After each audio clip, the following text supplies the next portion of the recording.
The first IYF World Camp in 2025 was held in Sucre, Bolivia's judicial capital. The Bolivia World Camp, held from January 31st to February 2, was held in close cooperation with the Bolivian government as an event specifically held to commemorate the 200th anniversary of Bolivia's independence. This year, at the opening ceremony, as many as 6,000 spectators, including teenagers and citizens from 8 South American countries, attended. Pastor Aksu Park said that he hopes Bolivian youth will learn thinking skills, self-control, and faith in God through IWAF. At the Bolivia CLF forum held simultaneously, pastors from various South American countries were delighted to hear the gospel.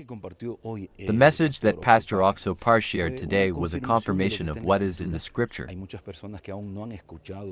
There are many people who have not yet heard this gospel, and it is good to be able to share this message with others, biblically, showing the word, as Pastor Oxo Par has explained it, directly from the Bible and not giving human interpretations.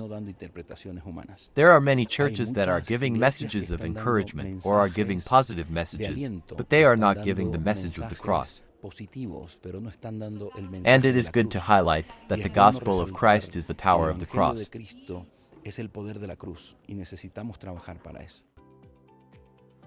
On the occasion of this World Camp, Governor Sikisaka, Vice President of Kukwizan National University of San Francisco Javier, and Acting President, Vice Dean of Economics of University of San Andres presented a plaque of appreciation to Pastor Oxapart.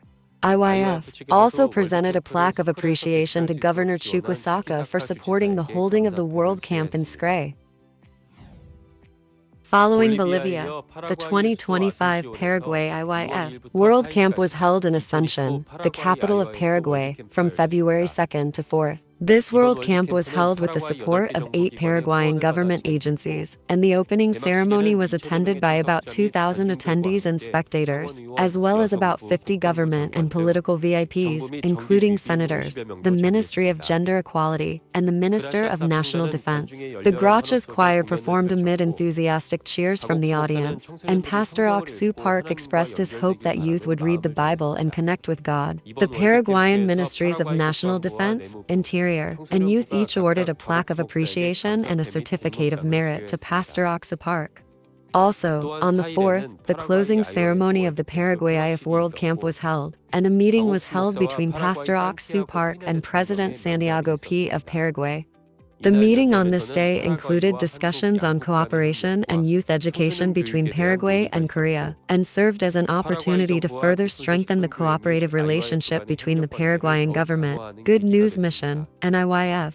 They look forward to God working in South America beginning in 2025 through the World Camp. Good News Incheon Church Youth University held a Visiting Silver University from February 4th to 6th. As an event held by visiting a nearby senior center, various performances and mind lectures were very well received by the seniors at the center. In particular, the Incheon Church Youth College reported that during the mind lecture, many people accepted the gospel as Pastor Cho Kyung-won and Choi Young-seok of the Good News Incheon Church preached the gospel.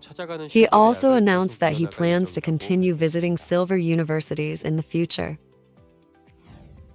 Good News Gwangmyeong Church Mind Team held a character etiquette camp for elementary school students on 6th. With about 80 elementary school students and parents, a recreation that demonstrated lifestyle habits and how to organize one's mind through recycling received a great response. During the Mind lecture, there was an etiquette lecture titled Small Starts, Big Differences, and a separate parent education session was held on the importance of habits of moderation. The Mind team said it will continue its relationship with elementary school students and parents through new and meaningful programs in 2025.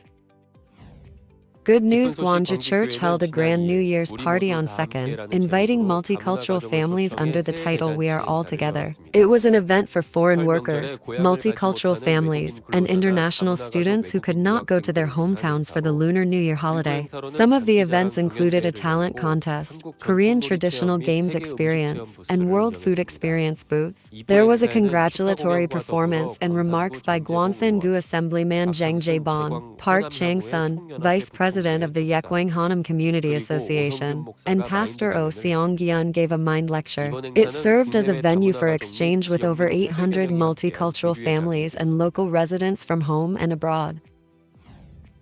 Good News Anson Church held a children's character camp magic jar event on the 1st. About 100 children and parents attended, and Shin Won-keel, director of Anson City Lifelong Learning Center, and Jeon Hee-il, CEO of Anson City Youth Foundation, delivered congratulatory remarks. Among the various programs, the mind lecture on the theme of mind break was very popular, and finally, they watched a promotional video for the Good News Corporation Festival held in Anson on the 19th. The Inseon Camp Magic Jar program plans to continue visiting many schools and welfare centers in Anson to spread a healthy mind and the gospel to children. A sports day event was held as sports competition for academy students and volunteer group students operated by the Ugandan IYF branch. With Makerere University providing the venue free of charge, sports games were held on campus throughout the morning and afternoon, and at the end, Uganda branch director Kim Young-jin delivered a message to the students. Attendees who participated that day expressed their feelings that they had come together as one and left unforgettable memories, and predicted active activities this year.